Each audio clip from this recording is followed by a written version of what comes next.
The losing streak continues for Montreal. Not a great game in Toronto tonight. Hey, everybody, I'm Rick. Thanks for joining me. It wasn't a great game for Montreal tonight. Yeah, I was hoping for a lot better. Usually they pick up their game when they play Toronto. That wasn't the case tonight. Here's my thoughts on the game. Partially on the game and then the situation, I guess, with the team right now.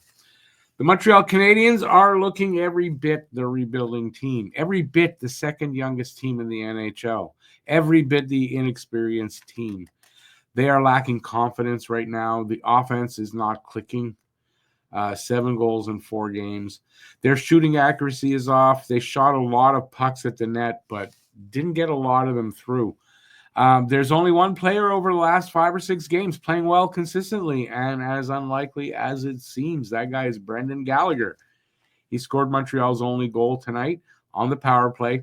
He's got 5 in his last 6 games. He's on pace for 35 goals this season, which is incredible. He was the lone bright light for the Habs tonight. The team was good in the first, and but that was about it. The rest of the game, you can't say they were good. They had lots of chances and zone time in the first, but only 2 shots got to the net. And like I said, they took a lot more than 2. So accuracy, shooting accuracy was not good tonight anyway. That usual elevated game versus Toronto just wasn't there fully. And like I mentioned in the first, that there was something about their game I didn't like, even though the first wasn't a bad period. I saw something, couldn't put my finger on it really. But I said to be wary in the second, and hopefully I'm wrong, but the second could be pretty bad. And sure enough, the Habs were kind of flat. There was something missing there. Special teams for Montreal, they weren't great. The PK mostly with the power play, with 2 power play goals against, plus a shorthanded goal. And that countered Gallagher's power play goal. So while the power play did score a goal, they also gave up one. So special teams weren't great. And this was something I said in the short video I had recorded earlier in the day, that special teams probably going to be a big thing in this game. And I think I was right, because Toronto had 2 power play goals and that shorthanded goal. Special teams for them was working and not for Montreal. Let's see. So right now, Montreal is 1-5-1 on the road this season, and 3-4-1 at home. 3-4-1 at home is tolerable. 1-5-1 on the road is not good. The team has seemingly taken a step back this season, and there's no denying that. But I think it's temporary. Something that they'll work through. I still don't think they are a last place team, but they sure are playing like one right now. The goal coming into the season was, unrealistically, it turns out, to make the playoffs. Very quickly into the season, that goal is out the window, and Montreal will be hard pressed to make it out of the bottom 5. They sit at 3rd from the bottom right now. If it keeps going like this, they're going to be they're going to be a bottom 5 team again. Now, a lot of Habs fans were and are angry with how they're playing. They want to see a coaching change. They want players sent down or sent packing elsewhere. They want the team to win consistently. And if not, heads should roll. That's understandable if your team isn't less than halfway through a rebuild like Montreal is, if it isn't so young, especially on D, if it didn't have 10 players 23 years old or younger. But that's not the case here. There is good, talented, skilled young players and prospects here and in the system that need further development, that need more games under their belt. They need to play, make mistakes, and learn from them. They have to learn and grow into a team that can contend, that can win consistently, that can limit mistakes and close out games. They're not there yet, and it may take a little bit longer. Time is what's needed. Patience is what's needed. Rebuilds require patience, and they take time. We jumped the gun on this one and thought they were further along than they were. Even management talked about it. Even I think it was Hughes. I don't remember if Marty. I don't think Marty talked about that, but Ken Hughes said they may be in the mix for a playoff run. Right? He got our hopes up, and we bought into it. So we all thought they were further along than they were, and that's on us as fans, and not on the players or the coach. A rebuild of less than 5 years really is unheard of in hockey, and in our impatience,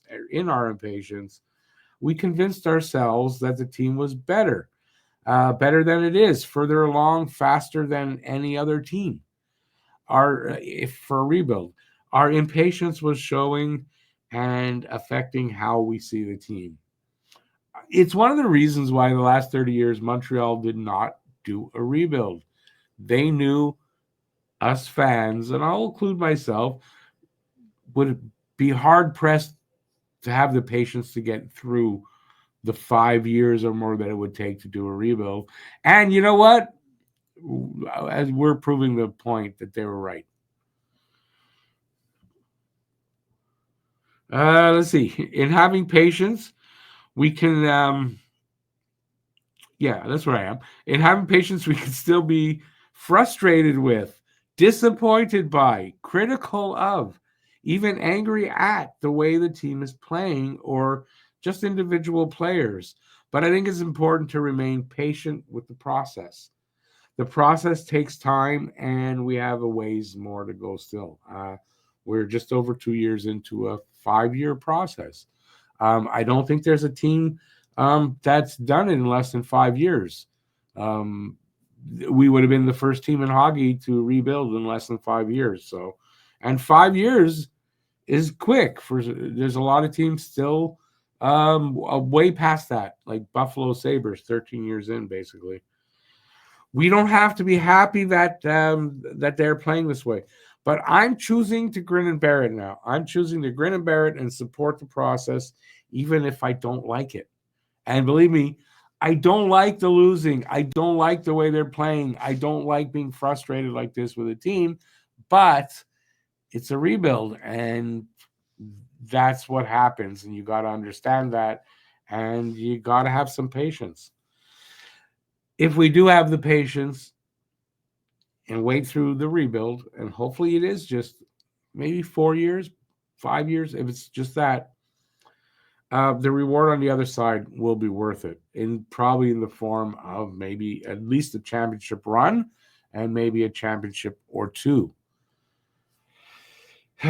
Making the team rush through it, though, would be a disaster. If we pressure them into making moves that are the wrong ones now and to veer from the course that they're on, and they want to stay the course and get through the rebuild, if we force them by our complaints and by just maybe not showing up to games, if we force that move, we're going to regret it, because they'll make moves that will throw everything off and change too many things. We've got 2 years invested in this rebuild. What's it to invest another 2? Sounds like a lot, I get it, but we got 2 years in. Why waste those years? I'm investing in the rest of this rebuild, and I'm going to be happy to one day hopefully see this team lift the cup again. Anyways, that's how I feel about it. Let me know what you think in the comment section below. I once again forgot to run my little subscribe, and little video there. So yeah, give a thumbs up if you liked it. Subscribe if you haven't already, and I'll see you next time. Monday afternoon, 12:30 p.m. lunchtime, Buffalo. That's where Montreal will be, and hopefully we'll win there. Buffalo is a great team for Montreal to get a win and break this losing streak. So I'm hoping for that, and hopefully I'll see you guys there. Till then, stay safe out there. Thanks for watching, by the way. Stay safe out there. Peace out, and I'll see you soon. Ciao, everybody. Thanks for watching. If you like this, give a thumbs up, leave a comment, and please share this video.